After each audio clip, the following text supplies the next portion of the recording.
The aerial port of Nova Roma, a sprawling metropolis built not just outwards but upwards, jutted dramatically from the precipice of the Apennine Mountains. Its higher districts, perpetually kissed by the sun, housed the hierarchy's elite, their residences boasting panoramic views of the distant Tyrrhenian Sea, a shimmering ribbon on the horizon. Below, cascading terraces of homes and businesses clung to the mountainside, interconnected by intricate networks of atmospheric lifts and sky bridges. Personal aerocraft, sleek and silent, akin to burnished bronze dragonflies, zipped between towers adorned with ancient Roman motifs, intricate friezes depicting winged victories, soaring eagles, and laurel wreaths fashioned from shimmering solar sails that harvested the sun's omnipresent energy. The air was a constant symphony of soft hums and distant gusts, the very atmosphere alive with the pulse of the city. The scent of ozone mingled with the faint, sweet smell of aerofuel, a unique fragrance of power and progress, a subtle reminder of the millennia of ingenuity that had shaped their world. From her high-altitude aeroflitter, gliding smoothly upward, Legate Drusilla Severa, an aeronaut diplomat for the Roman hierarchy, watched the organized chaos unfold beneath her. Below, colossal and graceful cargo dirigibles, some as large as ancient battleships, docked at elevated platforms that bristled with cranes and mooring masts. Their immense hulls, crafted from advanced, lightweight alloys and reinforced with layers of self-sealing hydrogen cells, bore goods from every continent, spices from distant Indica, rare minerals from the deep African interior, intricate silks from the eastern reaches, and processed Martian iron, a testament to the hierarchy's nascent off-world ventures. The efficiency was breathtaking, a testament to 2 millennia of aerial supremacy, to a civilization that had mastered the third dimension. Her aeroflitter, a nimble craft designed for swift, high-altitude travel, ascended steadily, its silent propulsion system a marvel of compact energy generation, pushing it towards the transcontinental lanes. The sky wasn't merely a destination, it was the original highway, a thoroughfare of 2 millennia, profoundly shaping human civilization from its very origins. It was the medium through which Rome had asserted its destiny, a concept so deeply ingrained in their collective psyche that the very idea of a purely terrestrial existence seemed a quaint, almost mythical, historical footnote, a time before humanity truly understood its place in the grand expanse. The pivotal divergence in this timeline occurred not with a thunderous clash of armies or the pronouncements of emperors, but in the quiet, methodical workshops of a Roman engineer in the 1st century CE. Lucius Aetius Facina, a man of exceptional intellect and relentless curiosity, was a polymath steeped in the practical sciences of his age. He wasn't a general or a senator, but a dedicated artisan of invention, driven by an almost obsessive desire to defy the perceived limits of gravity. Drawing heavily upon earlier, often theoretical, Greek and Egyptian pneumatic and lighter-than-air experiments, tales of Archimedes' air pressure devices, Hero of Alexandria's Eolipile, and even the rudimentary air-cushioned boats of the pharaohs were his bedtime stories, Facina approached the problem of sustained flight with a unique blend of Roman pragmatism and visionary insight. He understood that true mastery of the air required more than just buoyancy, it demanded stability and control, a guiding hand in the invisible currents of the atmosphere. His initial breakthroughs came not with grand, complex machines, but with humble hot air balloon systems. Using lightweight linen fabrics woven with early fire-resistant treatments, gleaned from the innovations of Roman textile mills, Facina experimented tirelessly with various fuels and heating mechanisms. He progressed from simple wood fires to more refined, portable brazier systems that could heat air efficiently and safely, minimizing the risk of conflagration. His first successful, controlled ascent, a small, unmanned demonstrator carrying a basket of live doves, was a quiet triumph in a secluded valley near Ostia. The sight of the craft drifting purposefully, not merely at the whim of the wind, but guided by unseen forces, sent a ripple of excitement through the small circle of patrician patrons and scholarly observers who witnessed it. This initial flight, recorded in hushed tones and obscure academic scrolls, ignited a spark that would soon become an inferno. But Facina's genius didn't stop there. He quickly recognized the limitations of hot air, especially for larger, more enduring craft. The sheer volume required for significant lift, and the constant need for fuel, made it impractical for truly transformative applications. His subsequent research delved into the properties of gases, particularly hydrogen. This was the truly perilous frontier. The process of isolating and containing hydrogen in a stable, manageable form was fraught with peril, requiring entirely new material sciences. Facina experimented with rudimentary forms of reinforced bladder technology, drawing inspiration from ancient leathercraft and adapting it with newly developed resin sealants. He designed pressure release valves, crude by modern standards, but revolutionary for their time, to manage the volatile gas. He developed techniques for generating hydrogen through controlled reactions between certain acids and metals, methods that were initially inefficient and dangerous but slowly became more refined and scalable. This pioneering work laid the critical foundation for the vast dirigible fleets that would one day crisscross the globe, transforming commerce and communication. The true leap, however, came with the perfection of sophisticated rudder and sail steering mechanisms. Facina, a keen observer of the seas, was deeply inspired by naval designs and the mastery of wind displayed by Roman galleys. He meticulously adapted principles of hydrodynamics to the aerial domain, understanding that air, like water, was a fluid that could be manipulated. He integrated movable control surfaces, early rudders and adjustable fabric sails that could catch air currents and allow for precise directional steering, even against prevailing winds. This was the moment that transformed mere buoyancy into controllable flight. A craft could not only ascend and descend but also navigate a chosen path, a revolutionary concept that immediately captured the imagination and strategic foresight of the Roman state. The implications were not lost on the shrewd minds of the Senate. The Roman Senate, ever pragmatic and keenly aware of strategic advantage, was quick to recognize the immense potential of Facina's work.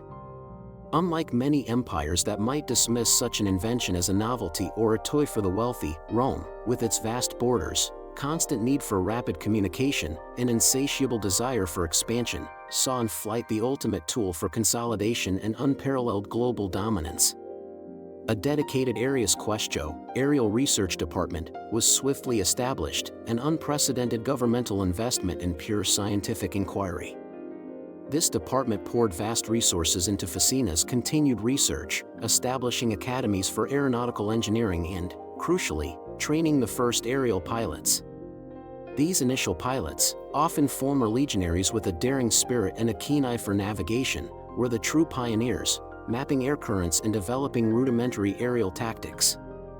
The Roman state was not just investing in a new technology, it was investing in a new paradigm of power, an airborne empire whose reach knew no earthly bounds. The initial applications of Facina's aerial technology were, predictably, military. The famed Arius legions were not legions in the traditional sense of ground pounders, but specialized aerial units, a new branch of the Roman military that quickly gained prestige. Early iterations involved gliders, launched from cliffs overlooking coastal outposts like Ostia or from purpose-built ramparts on strategically located hills. These early aerial scouts provided unprecedented vantage points for reconnaissance. What once took days of arduous scouting by land or sea, often fraught with ambushes and unreliable intelligence, could now be accomplished in hours, revealing enemy movements, fortifications, and supply lines with startling clarity. The psychological impact alone was immense. Imagine a barbarian horde, accustomed to terrestrial warfare and the predictability of flat terrain, suddenly seeing Roman eyes observing them from the heavens, a silent, ominous shadow passing overhead, shattering their sense of security. Legends of sky demons or winged gods spread rapidly, sowing fear long before the legions even arrived. Rapid communication followed swiftly, transforming the very fabric of Roman governance. Aerial couriers, initially in hot air balloons and later in faster, more efficient hydrogen-filled gliders, delivered dispatches in days, not weeks. A rebellion brewing in a distant province like Gaul or Dacia could be reported to Rome and a response dispatched, be it a diplomatic envoy or a detachment of specialized legionaries, before it had time to fully ignite or consolidate. This dramatic acceleration of communication profoundly reinforced the centralized authority of Rome. Emperors and governors no longer operated in a temporal vacuum. They could issue commands, receive intelligence, and coordinate actions across their vast dominion with an efficiency unimaginable in the previous timeline. The sheer logistical nightmare of governing such a sprawling empire was dramatically eased by the ability to dispatch personnel by air. Governors could be delivered to quell rebellions in distant provinces, reinforcing the capital's iron grip and projecting an image of swift, omnipresent power. Fortifications rapidly evolved in response to this new dimension of warfare. Ancient cities, once protected by high walls and moats, began developing defensive aerial platforms atop their tallest structures and early forms of anti-air weaponry. Ballistas, once used for siege warfare, were redesigned to launch incendiary projectiles or massive nets skyward, hoping to entangle enemy gliders. Specially trained units, often elite archers, used long-range composite bows with explosive-tipped arrows or even early forms of gas-powered dart launchers to target vulnerable aerial craft. Cities themselves started to grow upwards, not just for practical space, but for defensive purposes, turning lofty towers into observation posts, launch pads for defensive aerocraft, and shielded command centers. This aerial dominance wasn't merely a tactical advantage, it was a strategic game-changer that fundamentally altered the geography of power and the very concept of defensibility. This mastery of the skies allowed the Roman Empire to expand further than ever before, consolidating its hold and pushing beyond historical boundaries. Regions like Germania, historically resistant to Roman ground incursions due to dense forests, treacherous bogs, and fierce, decentralized tribes, found their strategic depths exposed from above. Aerial legions could bypass treacherous terrain, drop incendiary devices to clear paths or flush out hidden encampments, or deploy small, elite contingents of legionaries directly behind enemy lines in lightning raids. Parts of Africa, previously inaccessible due to vast, unforgiving deserts or impassable mountain ranges, became reachable through sustained aerial expeditions, leading to the discovery of vast new resources and the establishment of lucrative trade routes that bypassed established terrestrial networks. The empire even established early, if tenuous, aerial links with distant eastern empires, not necessarily for conquest, but for reconnaissance and the establishment of diplomatic and trade ties that laid the groundwork for future global interconnectedness and the eventual complex tapestry of airborne nations. The sheer audacity of these long-distance aerial journeys, often relying on prevailing winds and a series of strategically placed resupply outposts maintained by small, hardy garrisons, captured the Roman imagination and further solidified their identity as masters of the air, pioneers of the global sky. The traditional Roman Empire, rather than fragmenting and falling into decline as it did in our history, evolved. The ability to project power and maintain control across such vast distances prevented the slow erosion of centralized authority that plagued its terrestrial counterpart. The western and eastern halves remained far more cohesive, their shared identity reinforced by the pervasive reality of aerial travel and the unity of command facilitated by rapid communication. Political structures adapted, with aerarii, aeronautical legates, holding significant sway, overseeing not only military aerial operations but also vast logistical networks, climate management initiatives, and critical diplomatic missions. The very concept of Roman broadened to include a skyfaring identity, a people fundamentally defined by their dominion over the air. This transformation was gradual, spanning centuries of technological refinement, political adaptation, and cultural assimilation, but the outcome was profound. The empire evolved into the Roman hierarchy, a powerful, long-lived successor state whose very identity was intertwined with mastery of the skies. Its symbols were no longer just the grounded eagle, but the eagle soaring, wings outstretched, dominating the heavens. Its motto, once Senatus Populusque Romanus, expanded to encompass the sky, a testament to their ambition and achievement. Senatus Populusque Romanus et Arius, the Senate and people of Rome, in the sky. This expansion cemented their global influence for millennia. The existence of practical flight from ancient times meant that the world became interconnected far earlier than in our own timeline. The concept of vast, unknown continents persisted for a time, fostering tales of mythical beasts and unreachable lands, but the sheer scale and nature of the discoveries were fundamentally different. The discovery of the Americas, which the hierarchy would later name Occidentalis Terra Nova, and Australia, known as Terra Australis Arius, for instance, wasn't a sudden, cataclysmic event initiated by seafaring Europeans centuries later, culminating in devastating disease and conquest. Instead, It was a gradual, almost deliberate process of aerial reconnaissance and trade, a slow reveal rather than a dramatic unveiling. Early Roman long-range dirigibles, often outfitted for scientific and exploratory expeditions rather than outright conquest, were among the first to cautiously approach the shores of these new lands. These colossal aerial vessels, equipped with sophisticated navigational instruments and even early atmospheric mapping devices, meticulously charted coastlines and explored vast inland territories from above. Their crews comprised not just pilots and engineers, but also naturalists, cartographers, and linguists, reflecting a more nuanced approach to initial contact. However, they were not alone in this aerial age of exploration.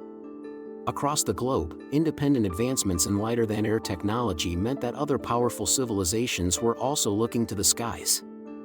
The Sino-Aeronautical Alliance, with its deep-rooted history of kite flying, advanced silk weaving, and early balloon experiments dating back centuries before Fassina's work, developed its own advanced fleets of cloud dragons and celestial barges that explored eastward across the Pacific, their distinct propulsion systems sometimes relying on advanced forms of magnetic levitation or localized atmospheric energy harvesting. Similarly, powerful African and Indian aerial states, utilizing unique propulsion systems derived from early understanding of geothermal vents or localized magnetic fields, embarked on their own airborne voyages of discovery and trade, establishing complex aerial networks across the Indian Ocean and the African interior. This earlier global contact meant profoundly different patterns of interaction.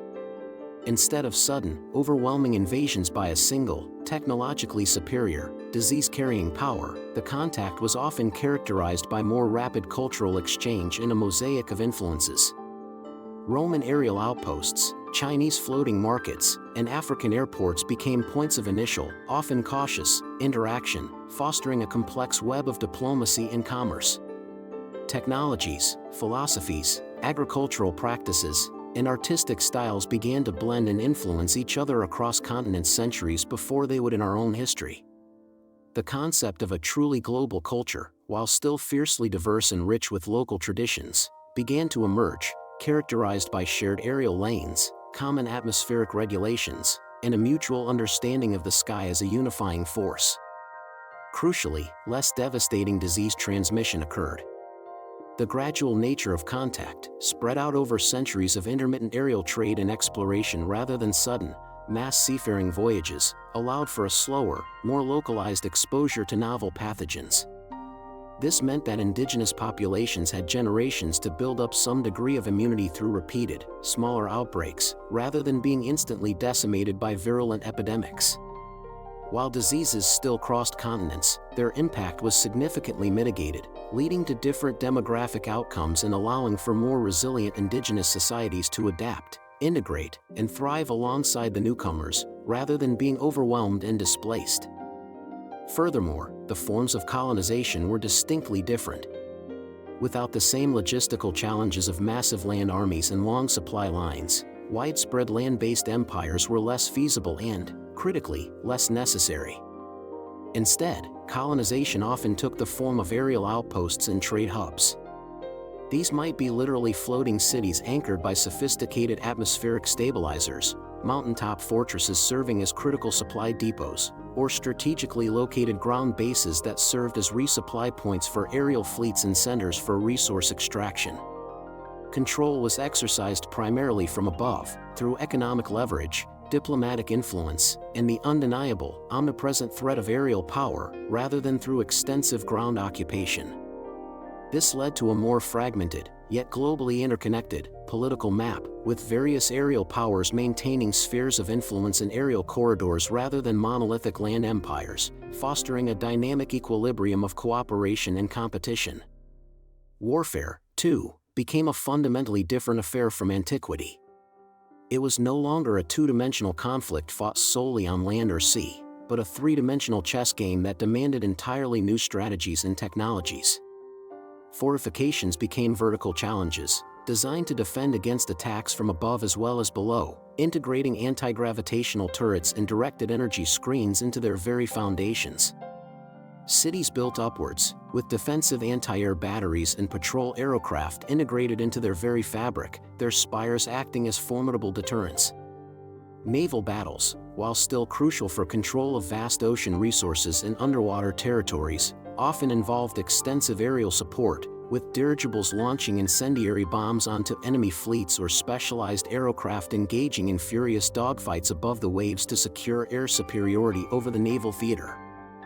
Later conflicts saw the rise of sophisticated air fleets, often comprising thousands of specialized aerocraft, nimble interceptors for air-to-air combat, heavily armored bombers for strategic strikes, and massive transport dirigibles for rapid troop and supply deployment. This led to complex doctrines of air superiority, the idea that control of the skies was paramount to winning any conflict, allowing for unhindered movement and overwhelming force projection, and strategic bombing, targeting enemy infrastructure, production centers, and even population hubs from above to cripple their will to fight. The very concept of a front line became fluid, constantly challenged from above, as enemy aerocraft could bypass traditional ground defenses, striking deep into enemy territory. Warfare was no longer bound by terrain, it was limited only by the reach of the skies and the ingenuity of its aeronautical engineers. Urban planning was fundamentally transformed, shattering centuries of terrestrial limitations. Cities were not merely built on land, they literally rose into the sky, defying gravity with audacious engineering. Early expansions involved building vertically into mountainsides, carving out vast complexes within rock, accessible by aerial trams and internal lift systems. Later, true floating cities emerged, vast, self-sustaining platforms held aloft by gigantic hydrogen-filled envelopes or advanced anti-gravitational systems, perpetually drifting along predetermined aerial currents. These architectural marvels utilized ingenious systems of vertical transportation, maglev lifts, atmospheric tubes, and personal aerial shuttles that replaced roads and conventional traffic. Elaborate aerial docks, some the size of small towns, became the new ports, buzzing with the arrival and departure of aerocraft of all sizes. Rooftop gardens provided not just aesthetic beauty but also vital agricultural space, fed by atmospheric condensation and recycled nutrients, transforming urban landscapes into verdant oases suspended in air. The very concept of a home changed. Dwellings were designed to maximize natural light and ventilation from all directions, with panoramic views of the clouds or the distant ground becoming standard. Life in these sky cities fostered a unique social dynamic. Communities were often self-contained within specific platforms or tower sections, creating a sense of close-knit identity within the larger metropolis. Materials science advanced rapidly, driven by the unyielding need for lightweight, super-strong alloys that could withstand extreme atmospheric pressures, corrosive elements, and the constant stress of flight. New polymers, composite materials, and self-repairing alloys became commonplace, forming the very bones of aerocraft and sky structures. Parallel to this, efficient propulsion systems were constantly innovated, moving from hydrogen combustion to early breakthroughs in compact fusion reactors or atmospheric energy harvesting, drawing power directly from high-altitude currents or solar radiation, fueling the endless movement of the aerial world. The pervasive reality of flight instilled a profoundly different worldview in humanity. For millennia, humans had gazed at the sky and seen a distant, unreachable realm of gods and birds. Now, having witnessed the curvature of the Earth and the vastness of the continents from above for generations, they developed a more holistic, interconnected understanding of their planet. The concept of arbitrary terrestrial borders began to diminish in significance, replaced by a global consciousness shaped by shared atmospheric lanes and the undeniable unity of the sky. Philosophy, art, and literature frequently explored themes of perspective, the exhilarating freedom of movement, and humanity's evolving place in the vast, boundless expanse of the sky. Artists depicted ethereal cloudscapes and soaring cities, while philosophers debated the ethics of atmospheric manipulation and the responsibilities of a skyfaring civilization. This aerial perspective fostered a sense of shared destiny, as all nations, regardless of their terrestrial domain, now existed within the same atmospheric envelope. However, centuries of widespread aerial traffic also led to profound environmental challenges. From the early days of Ficina's hot air balloons and hydrogen dirigibles, the combustion of aerofuels, however efficient, released exhaust into the atmosphere. As aerial traffic density increased exponentially over millennia, atmospheric pollution accumulated, leading to noticeable changes in weather patterns, persistent hazes, and even early forms of acid rain in certain highly trafficked regions. This forced humanity to confront the unintended consequences of its mastery. Climate engineering and atmospheric management became ancient and critical fields of science and governance. Early solutions involved atmospheric scrubbers mounted on specialized dirigibles, later evolving into vast, stationary filtration platforms that acted as gigantic air purifiers. Sustainable aerofuel production became a paramount economic and scientific goal, driving research into biofuels derived from airborne algae farms and later, clean fusion power. These environmental challenges fostered a global sense of responsibility, pushing disparate aerial powers towards cooperation in managing their shared sky. Legate Drusilla Severa's aeroflitter docked gently at the sky city of Tianjie, a breathtaking marvel of interconnected floating platforms and soaring spires, its highest reaches disappearing into the perpetual cloud layer. Tianjie, the heart of the Sino-Aeronautical Alliance, was a testament to Eastern ingenuity, its structures appearing to float with an almost supernatural grace, adorned with intricate, millennia-old designs that whispered of ancient wisdom and advanced engineering. The air hummed with the refined energy signatures of its gravity-defying systems, a stark contrast to the more robust, almost industrial hum of Roman aerial engineering. Drusilla was here to negotiate the Atmospheric Sovereignty Treaty, a critical document for managing the millennia-long accumulation of aerofuel emissions and regulating the increasingly congested global air lanes. The success of this treaty was paramount, not just for the hierarchy, but for every nation that relied on the sky as its lifeblood. Her counterpart, Envoy Qianli, greeted her with a traditional bow, a gesture of profound respect that transcended mere diplomatic formality. "Welcome, Legate Severa. May your journey through the heavens be ever swift and clear," Qianli said, his voice a soft, resonant baritone, with a barely perceptible smile that hinted at a long-standing respect for Roman diplomatic prowess, born of centuries of intricate dealings.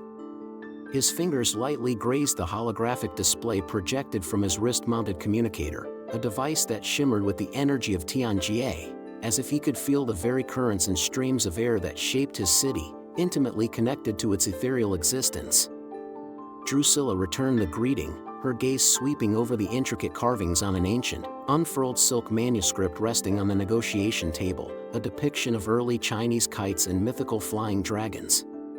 The details were exquisite, speaking volumes of a civilization that valued artistry as much as engineering. It spoke to her own sharp mind and profound attention to history, a trait she shared with her Roman ancestors. "And yours, Envoy. The skies unite us, but also present our shared challenges," she responded, her voice calm but imbued with a quiet determination, a steady resolve that had often broken through the stalemates of the most complex negotiations. Drusilla noted to herself how Qianli's subtle gesture and the reverence for his own history reflected a millennia of accumulated wisdom, a parallel path to aerial mastery that her own empire had also had to cultivate. They moved into the negotiation chamber, a transparent sphere offering a panoramic view of Tianji's lower platforms, shrouded in a soft, ethereal mist. Qianli gestured to a holographic display that flickered to life, showing ancient maps of the Eastern world. "Our archives, Legate," Qianli began, his voice taking on a more formal tone, "record the first flying dragon legends from the Xia dynasty, tales of men soaring on artificial wings. We have documented the first successful man kites from the Zhou dynasty, centuries before your Facina. For us, the sky has always been a realm to explore, a canvas for human spirit and ingenuity, long before it became a highway." As with us, Drusilla countered, her own historical data appearing on the display, depicting early Roman gliders and later, the vast dirigibles. "Our historical texts detail the first Arius legions, gliders launched from the cliffs overlooking Ostia, and later, the great dirigibles that linked Rome to distant provinces, accelerating imperial control.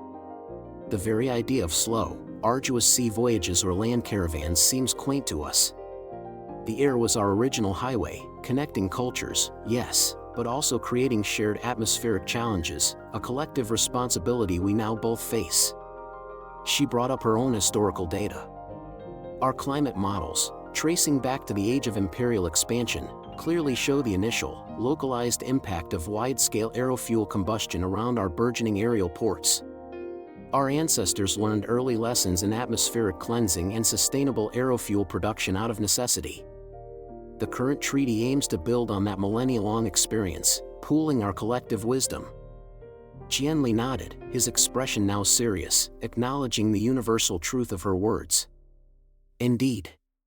Our own celestial filtration systems, developed to manage the aerial city's microclimates and ensure the purity of our floating havens, draw from ancient principles of air purification and renewable energy. The shared history of flight, though independently developed and often competitive, makes this negotiation more collaborative than our terrestrial disputes. We both understand the profound necessity of clear skies and breathable air for the longevity of our civilizations. He paused, then gestured out at the vast, shimmering expanse beyond the transparent sphere. It's a peculiar thing, isn't it? To live in a world where the horizon is merely a suggestion, constantly shifting with altitude and perspective, and the clouds have always been our neighbors, our constant companions. As the negotiations began, Legate Severa reflected on the profound, enduring impact of this ancient technological gift. The sky was no longer just the domain of gods or birds, it had been humanity's realm for millennia. This early mastery of flight had not only connected their civilizations, weaving a complex, global tapestry of trade and diplomacy, but had also irrevocably bound them together in a shared responsibility for the very air they breathed, a testament to a world where the future was always, quite literally, up in the air. Their ancestors had soared, and now their descendants bore the weight of those lofty ambitions, striving for harmony in the vast, open expanse above.